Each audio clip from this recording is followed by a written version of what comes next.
Hello friends, welcome back to our channel. ഇന്നത്തെ നമ്മുടെ recipe falooda കേക്കാണ്. ഫലൂദയേക്കാൾ ടേസ്റ്റും അതുപോലെ തന്നെ വളരെ എളുപ്പത്തിൽ ഉണ്ടാക്കിയെടുക്കാൻ പറ്റുന്നതുമായിട്ടുള്ളൊരു റെസിപ്പിയാണിത്. അപ്പോൾ നമുക്ക് ഇതെങ്ങനെയാണ് വളരെ പെട്ടെന്ന് ഉണ്ടാക്കിയെടുക്കുന്നതെന്ന് നോക്കാം. നമുക്ക് ആദ്യം ഇതിനായിട്ടുള്ള ഡ്രൈ ഇൻഗ്രീഡിയൻസ് ഒക്കെ ഒന്ന് അരിച്ച് വെക്കാം. ഒരു ക്ലീൻ ആയിട്ടുള്ള ബൗളിനകത്തേക്ക് 1 കപ്പ് മൈദയും 3/4 ടീസ്പൂൺ ബേക്കിംഗ് പൗഡറും 1/4 ടീസ്പൂൺ ബേക്കിംഗ് സോഡയും ഒരു നുള്ള ഉപ്പും ചേർത്തിട്ട് നന്നായി ഒന്ന് അരിച്ച് മിക്സ് ചെയ്തൊന്ന് മാറ്റി വെക്കാം. അല്ലെങ്കിൽ ഒരു 3 തവണ അരിച്ചെടുത്താലും മതി. ഇനി ഇതൊരു വശത്തേക്ക് മാറ്റി വെക്കാം. എന്നിട്ട് മറ്റൊരു ക്ലീൻ ആയിട്ടുള്ള ബൗൾ എടുക്കാം. നമുക്ക് അതിനകത്തേക്ക് ഒരു 4 എഗ്ഗ് പൊട്ടിച്ച് വയ്ക്കാം. മീഡിയം സൈസിലുള്ള എഗ്ഗാണ് എടുത്തിട്ടുള്ളത്. അതിലേക്ക് 1 ടീസ്പൂൺ വാനില എസൻസും 3/4 കപ്പ് പഞ്ചസാരയും ചേർത്ത് നന്നായിട്ട് ഫ്ലഫി ആയിട്ട് വരുന്നത് വരെ ബീറ്റ് ചെയ്തെടുക്കാം. ബീറ്ററാണ് ഇപ്പോൾ ഞാൻ യൂസ് ചെയ്തിട്ടുള്ളത്. ബീറ്റർ ഇല്ലാത്തവർ ഹാൻഡ് വിസ്ക് വെച്ചിട്ടോ മിക്സിയുടെ ജാറിൽ വെച്ചിട്ടോ ഈ ഒരു പ്രോസസ്സ് ചെയ്തെടുക്കാവുന്നതാണ്. നല്ലൊരു റിബൺ കൺസിസ്റ്റൻസി ആവുന്നത് വരെ വിപ്പാക്കി എടുക്കണം എഗ്ഗിനെ. ഇനി ഇതിനകത്തേക്ക് നമ്മൾ നേരത്തെ അരിച്ച് മാറ്റി വെച്ചിട്ടുള്ള ഡ്രൈ ഇൻഗ്രീഡിയൻസ് ഒന്നാകെ ഞാൻ ചേർത്ത് കൊടുത്തിട്ട് ബീറ്റർ വെച്ച് തന്നെ മിക്സ് ചെയ്യാൻ പോവുകയാണ്. ലോ സ്പീഡിൽ വെച്ചിട്ട് നന്നായി ഒന്ന് മിക്സ് ആക്കി എടുത്താൽ മതി. ജസ്റ്റ് ഇതെല്ലാം കൂടെ കമ്പൈൻ ചെയ്ത് വരുന്ന സമയത്ത് നമുക്കിതിലേക്ക് 1/4 കപ്പ് ഓയിലും 1/4 കപ്പ് മിൽക്കും കൂടെ ചേർത്തിട്ട് ഒന്ന് ഒഴിച്ച് കൊടുത്ത് ഒന്നുകൂടെ ഒന്ന് മിക്സ് ചെയ്ത് കൊടുക്കാം. ബീറ്റർ വെച്ചാണ് ഈ എല്ലാ പ്രോസസ്സും ഞാൻ ചെയ്തിട്ടുള്ളത്, ഫോൾഡ് ചെയ്ത് എടുത്തതല്ല. അപ്പോൾ നമ്മുടെ ബാറ്റർ ഇവിടെ റെഡി ആയിട്ടുണ്ട്. നമ്മൾ ഓവർ മിക്സ് ആക്കി കഴിഞ്ഞാൽ ബാറ്റർ താഴ്ന്നു പോകും. അപ്പോൾ അത് പ്രത്യേകം ശ്രദ്ധിക്കണം. അതിനകത്തേക്ക് 1 ടീസ്പൂൺ റോസ് മിൽക്കിൻ്റെ എസൻസ് ആണ് ഇപ്പോൾ ഞാൻ ചേർത്തിട്ടുള്ളത്. അതുകൂടെ ചേർത്തൊന്ന് മിക്സ് ആക്കി കൊടുക്കാം. ബാറ്റർ റെഡി ആയിട്ടുണ്ട്. ഇനി നമുക്കിത് റെഡിയാക്കി വെച്ചിട്ടുള്ള കേക്ക് ടീനിലേക്ക് ഒഴിച്ചു കൊടുക്കാം. ഞാനിപ്പോൾ 7 ഇഞ്ചിൻ്റെ ഒരു കേക്ക് ടീനാണ് റെഡിയാക്കി വെച്ചിട്ടുള്ളത്. അതിലേക്ക് നമുക്കിതൊന്ന് ഒഴിച്ചിട്ട് ബേക്ക് ആവാനായിട്ട് വെക്കാം.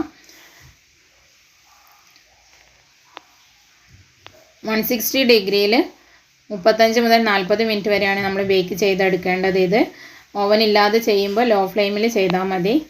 അത് ബേക്കായി വരുന്ന ടൈമിലേക്ക് നമുക്ക് 1 കപ്പ് വിപ്പിംഗ് ക്രീം ഒന്ന് വിപ്പാക്കി എടുക്കണം. നന്നായിട്ട് തണുത്തിട്ടുള്ള വിപ്പിംഗ് ക്രീമാണ് വിപ്പാക്കാനായിട്ട് എടുക്കേണ്ടത്. പക്ഷേ അതിനകത്ത് ഒട്ടും ഐസ് ഇല്ലാതിരിക്കാൻ നമ്മൾ പ്രത്യേകം ശ്രദ്ധിക്കണം. നല്ല സ്റ്റിഫ് പീക്കായിട്ട് വരുന്നത് വരെ ബീറ്റ് ചെയ്തെടുക്കുക. ഇതുപോലെ നന്നായിട്ട് ബീറ്റാക്കി എടുക്കുക. ഇനി ഇത് ഫ്രിഡ്ജിലേക്ക് വെക്കാം. നമ്മുടെ കേക്ക് ഇപ്പോൾ ഇവിടെ ബേക്കായിട്ട് വന്നിട്ടുണ്ട്. ഇനി നമുക്കിതൊന്ന് ഡിമോൾഡ് ചെയ്ത് കൊടുക്കാം.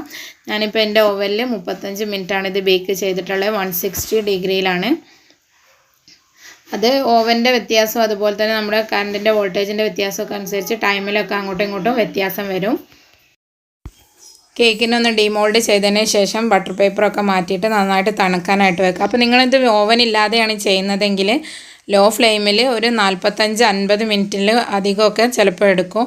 അപ്പോൾ അത് നിങ്ങളുടെ വെക്കുന്ന പാത്രത്തിനൊക്കെ അനുസരിച്ചാണ്. അതുപോലെ തന്നെ നിങ്ങളുടെ ഗ്യാസ് സ്റ്റൗവിൻ്റെ ചൂട് അതൊക്കെ അനുസരിച്ച് അതിലൊക്കെ ചെറിയ മാറ്റങ്ങളുണ്ടാവും. നല്ല ഫ്ലഫി ആൻഡ് സോഫ്റ്റ് ആയിട്ടുള്ള കേക്കാണ്. അത് തണുത്ത് വരട്ടെ. ഇനി നമുക്ക് കേക്ക് വെറ്റ് ചെയ്യാനുള്ള പാലാണിത്. പാലിലേക്ക് പഞ്ചസാര ചേർത്തിട്ടുണ്ട്. അപ്പോൾ ഞാൻ 3/4 കപ്പ് പാലെടുത്തിട്ടുണ്ട്. അതിലേക്ക് 1/3 കപ്പ് പഞ്ചസാരയും അതുപോലെ തന്നെ 1 ടീസ്പൂൺ റോസ് മിൽക്കിൻ്റെ എസൻസും ചേർത്തിട്ടുണ്ട്. അത് നന്നായി ഒന്ന് മിക്സ് ചെയ്ത് പഞ്ചസാരയൊക്കെ അലിയിച്ചെടുക്കുക. തിളപ്പിച്ചാറിയ പാലാണ് എടുക്കേണ്ടത് കേട്ടോ. അതിനി നമ്മളൊരു പാത്രത്തിലേക്ക് മാറ്റിയിട്ടുണ്ട്. ഇനി ഫലൂദ കേക്ക് ആയതുകൊണ്ട് നമ്മളിതിന് ഫില്ലിങ് കൊടുക്കുന്നത് ഫ്രഷ് ഫ്രൂട്ട്സാണ്, അതുപോലെ തന്നെ നട്ട്സും. അപ്പോൾ നിങ്ങൾക്ക് ഇഷ്ടമുള്ള ഫ്രൂട്ട്സ് എടുക്കാം. നിങ്ങളുടെ ആ ഒരു ടേസ്റ്റിൻ്റെ അളവിനനുസരിച്ചിട്ട് ഇഷ്ടമുള്ള ഫ്രൂട്ട്സ് ഏതാണെന്ന് വെച്ചാൽ എടുക്കാം. ഞാനിപ്പോൾ ഒരു 3 ടൈപ്പ് ഫ്രൂട്ട്സ് എടുത്തിട്ടുള്ളൂ. ആപ്പിളും അതുപോലെ തന്നെ അനാറും മാങ്ങയാണ് എടുത്തിട്ടുള്ളത്. മാങ്ങയൊക്കെ എടുക്കുമ്പോൾ പുളിയൊന്നും ഇല്ലാത്തത് എടുക്കാൻ പ്രത്യേകം ശ്രദ്ധിക്കണം. അല്ലെങ്കിൽ കേക്ക് കഴിക്കുമ്പോൾ ഒരു ടേസ്റ്റും ഉണ്ടാവില്ല കഴിക്കാൻ. നന്നായി മിക്സ് ചെയ്ത് കൊടുക്കാം.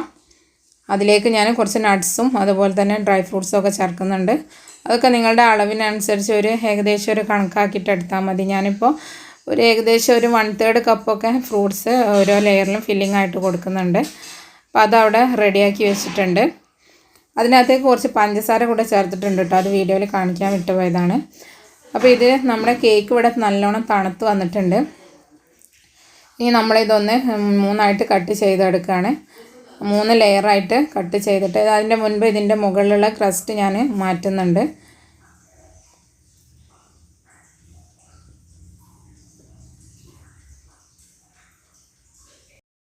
അതിനുശേഷം ഈ കേക്കൊന്ന് നമുക്ക് 3 ലെയറായിട്ട് കട്ട് ചെയ്തെടുക്കാം. ഒരേ ഹൈറ്റിൽ വരുന്ന ലെയറായിട്ട് ആദ്യം ഒന്ന് മാർക്ക് ചെയ്തിട്ട് കൈ വെച്ചിട്ട് കേക്ക് റൊട്ടേറ്റ് ചെയ്ത് കൊടുത്താൽ മതി. അപ്പോൾ നല്ല പെർഫെക്റ്റ് ആയിട്ടുള്ള ഒരേ സൈസിലുള്ള ലെയറായിട്ട് നമുക്ക് കട്ട് ചെയ്തെടുക്കാൻ പറ്റും. ഇപ്പോൾ ഞാനിവിടെ 3 ലെയർ കട്ട് ചെയ്തെടുത്തിട്ടുണ്ട്. ഇനി ക്രംസൊക്കെ ഒന്ന് മാറ്റിയതിന് ശേഷം നമുക്കിത് ഐസിങ് ചെയ്ത് തുടങ്ങാം. ആദ്യത്തെ ലെയർ വെച്ചിട്ടുണ്ട്. അത് നമ്മൾ നേരത്തെ റെഡിയാക്കിയിട്ടുള്ള റോസ് മിൽക്ക് വെച്ചിട്ട് നന്നായി വെറ്റ് ചെയ്തെടുക്കാം. അതിനുശേഷം വിപ്പിംഗ് ക്രീം അപ്ലൈ ചെയ്യുക. ഈ ഒരു വിപ്പിംഗ് ക്രീം ഞാൻ പ്ലെയിൻ ആയിട്ടാണ് ഈ കേക്കിൽ കൊടുക്കുന്നത്. നിങ്ങൾക്ക് ഇത് വിപ്പ് ചെയ്യുന്ന സമയത്ത് റോസ് മിൽക്കിൻ്റെ എസൻസോ അതല്ലെങ്കിൽ റോസ് സിറപ്പോ എന്തെങ്കിലും ഒന്ന് ഇതിലേക്ക് ആഡ് ചെയ്ത് കൊടുക്കാം. അല്ലെങ്കിൽ വേണമെങ്കിൽ ഒരു ലൈറ്റ് പിങ്ക് കളറ് അത് വേണമെങ്കിലും അപ്ലൈ ചെയ്യാം. അപ്പോൾ അതൊക്കെ നിങ്ങളുടെ ഒരു ടേസ്റ്റിനും മൈഡൊക്കെ അനുസരിച്ചൊക്കെ നിങ്ങൾക്ക് മാറ്റം വരുത്തി യൂസ് ചെയ്യാവുന്നതാണ്. അത് ക്രീം സ്പ്രെഡ് ചെയ്തതിന് ശേഷം നമ്മൾ നേരത്തെ റെഡിയാക്കി വെച്ചിട്ടുള്ള പഞ്ചസാര ചേർത്തിട്ട് റെഡിയാക്കിയിട്ടുള്ള ആ ഫ്രൂട്ട്സ് ഇതിൻ്റെ മുകളിലേക്കായിട്ട് നിരത്തി കൊടുക്കുക. അതിൻ്റെ പകുതി ഭാഗം ഞാൻ ഇതിൻ്റെ മേലെ ഇട്ട് കൊടുക്കുന്നുണ്ട്. സ്പാച്ചില വെച്ചിട്ട് നന്നായി ലെവലാക്കി കൊടുക്കുക. ജസ്റ്റ് അത് നമ്മൾ വെച്ചിട്ടുള്ള ക്രീമിലേക്കൊന്ന് അങ്ങ് ഡിപ്പായിട്ട് നിൽക്കും. അതിന് ശേഷം അതിൻ്റെ മുകളിലേക്ക് നമ്മൾ കുറച്ച് മിൽക്ക് മെയ്ഡാണ് ഒഴിച്ച് കൊടുക്കുന്നത്. എന്നാൽ മാത്രമേ നമുക്ക് ഇതിൻ്റെ ആ ഒരു ടേസ്റ്റ് ബാലൻസ് ആയിട്ട് കിട്ടുകയുള്ളൂ. ഞാനിപ്പോൾ 2 ടേബിൾ സ്പൂൺ മിൽക്ക് മെയ്ഡാണ് ഇതിൻ്റെ മുകളിലേക്ക് ഒഴിച്ച് കൊടുത്തിട്ടുള്ളത്. ഇതിന് പകരം നിങ്ങൾക്ക് ഗണാഷ് ഒഴിച്ച് കൊടുത്താലും മതി. അതിന് ശേഷം അതിൻ്റെ മുകളിലേക്ക് കുറച്ച് റോസ് മിൽക്കിൻ്റെ എസൻസ് ഒഴിച്ച് കൊടുത്തിട്ടുണ്ട്. കുറച്ച് പാലിൽ മിക്സ് ചെയ്തിട്ടാണ് ഒഴിച്ചിട്ടുള്ളത്, ഡയറക്റ്റ് അല്ല. ഒരു 1/2 ടീസ്പൂണോളം ചേർത്തിട്ടുണ്ട്. അതിനുശേഷം സെക്കൻഡ് ലെയർ വെച്ചിട്ട് നമ്മൾ ഫസ്റ്റ് ചെയ്തിട്ടുള്ള സെയിം പ്രോസസ്സ് റിപ്പീറ്റ് ചെയ്യാം. എന്നിട്ട് ഫൈനൽ ലെയർ വെച്ചിട്ട് നന്നായിട്ട് നനച്ചെടുക്കാം. ഇനിയിപ്പോൾ നമുക്ക് ഇതൊന്ന് ക്രം കോട്ടിങ് ചെയ്തെടുക്കുക വേണ്ടത്. ഞാനിപ്പോൾ 3 ലെയറും വെച്ച് കൊടുത്തിട്ടുണ്ട്. ക്രം കോട്ടിങ് ചെയ്തതിന് ശേഷം നന്നായിട്ട് ഐസിങ് ചെയ്തെടുക്കാം. നമ്മളിങ്ങനെ ക്രം കോട്ട് ചെയ്തെടുക്കണം നിർബന്ധമൊന്നുമില്ല ഒരു കേക്ക് ചെയ്യുന്ന സമയത്ത്. നിങ്ങളിപ്പം പൈപ്പിംഗ് ബാഗിലാക്കിയിട്ടാണ് ക്രീം അപ്ലൈ ചെയ്യുന്നതെന്നുണ്ടെങ്കിൽ നിങ്ങൾക്ക് അങ്ങനെ തന്നെ ചെയ്യാം. പക്ഷേ നമ്മൾ സ്പാച്ചില വെച്ചിട്ടോ അല്ലെങ്കിൽ പലറ്റ് നൈഫ് വെച്ചിട്ടോ ഒക്കെ അപ്ലൈ ചെയ്യുകയാണെന്നുണ്ടെങ്കിൽ ഇതുപോലെ ചെയ്തെടുത്തിട്ട് ചെയ്യുകയാണെങ്കിൽ നല്ല ഫിനിഷിംഗ് ആയിരിക്കും നിങ്ങൾക്ക് കേക്കിന് കിട്ടുന്നത്. ക്രം കോട്ട് ഇവിടെ ചെയ്തെടുത്തിട്ടുണ്ട്.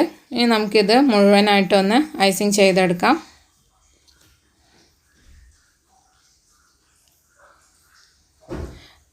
നന്നായിട്ട് കുറച്ച് ക്രീം ഇതിൻ്റെ മേലെ ഇട്ടിട്ട് നല്ലതുപോലെ ഇതുപോലെ സ്പ്രെഡ് ചെയ്ത് കൊടുക്കാം.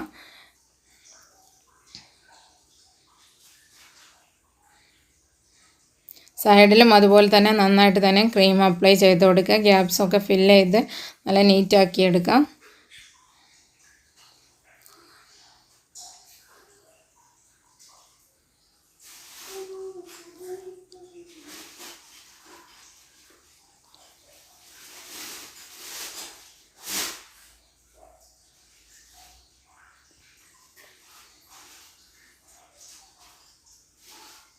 അപ്പോൾ ഞാൻ കേക്കിൽ നന്നായിട്ട് ക്രീമൊക്കെ അപ്ലൈ ചെയ്ത് എഡ്ജസൊക്കെ ഷാർപ്പാക്കി എടുത്തിട്ടുണ്ട്. ഇനി ഇതിൻ്റെ സൈഡിൽ ഞാനൊരു സ്ക്രൈപ്പർ സിഗ്സാഗ് ടൈപ്പിലുള്ള സ്ക്രൈപ്പർ എടുത്തിട്ട് ഒന്ന് വരഞ്ഞു കൊടുക്കുന്നുണ്ട്. മസ്റ്റായിട്ടുള്ള കാര്യമൊന്നുമല്ല, നമുക്ക് ഇഷ്ടമുള്ള രീതിയിൽ കേക്ക് ഡെക്കറേറ്റ് ചെയ്യാം. അതിനുശേഷം അതിൻ്റെ മുകളിലേക്ക് കുറച്ച് ന്യൂട്രൽ ഗ്ലേസിലേക്ക്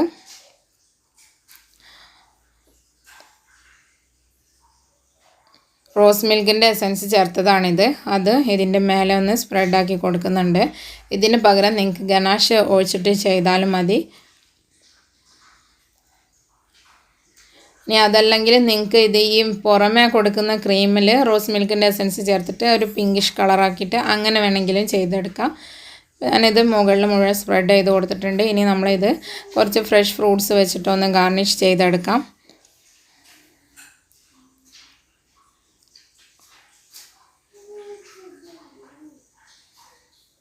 ഡെക്കറേഷനൊക്കെ നിങ്ങളുടെ ഐഡിയക്കനുസരിച്ച് ഇഷ്ടമുള്ള രീതിയിൽ നിങ്ങൾക്ക് ചെയ്തെടുക്കാവുന്നതാണ്.